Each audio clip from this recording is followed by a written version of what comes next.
The Ravens have beat undefeated Bills. Now, the Bills are always one team that I worry about when we play them, mainly because Josh Allen can run the ball. And it seems like in the past, when he has ran the ball, he's been unstoppable.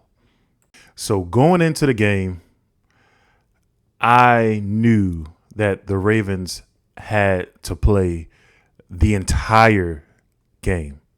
There's no getting up and then letting off.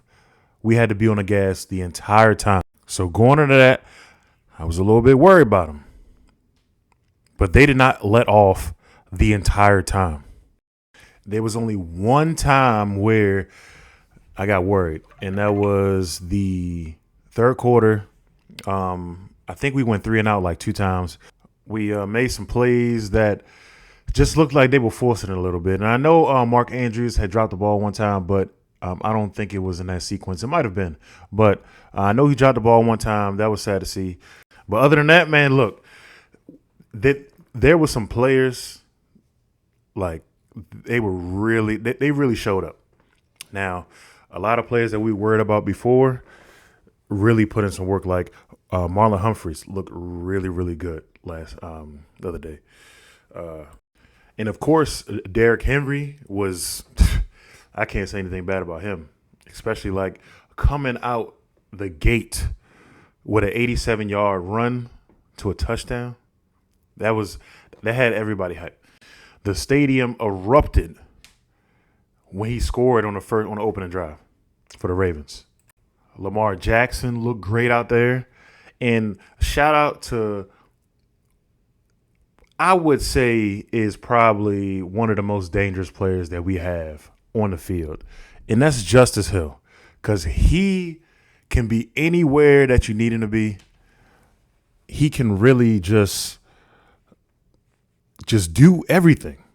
And on top of the fact that he's so fast. But let's break it down, though. Buffalo had 155 yards passing. The Ravens had 156 yards passing. Now, when we're looking at that, okay, they moved the ball, pretty much the same, right?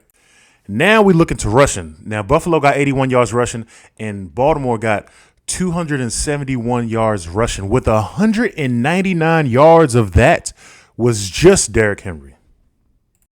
And, of course, the passing yards are after sack yards, okay?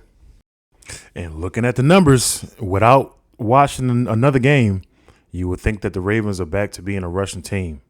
But if you look at Justice Hill, if you look at the receiver room in general, they spread the ball around.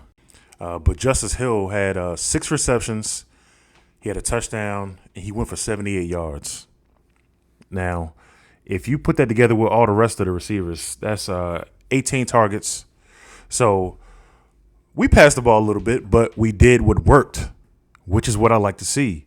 I don't like to see, like, okay, we're going in with a plan and we're going to stick to that plan. No, you might have to switch it up a little bit. Derrick Henry right now is unstoppable. And the play action game for the Ravens is almost unstoppable at this point. And since the beginning of the season, it has been that, except for the O-line. The O-line before the Buffalo game was kind of shaky. It was kind of to the point where everybody's just questioning, how did this even get passed? How did they even agree to let this happen? But the O-line held the entire game. Lamar Jackson had plenty of time in the pocket. When Lamar did pass the ball, the plays were able to develop. He had plenty of time. Overall, I think everybody played well, and they exposed the Bills. But we'll get into all the technical details later. Maybe another video. And I'll see you.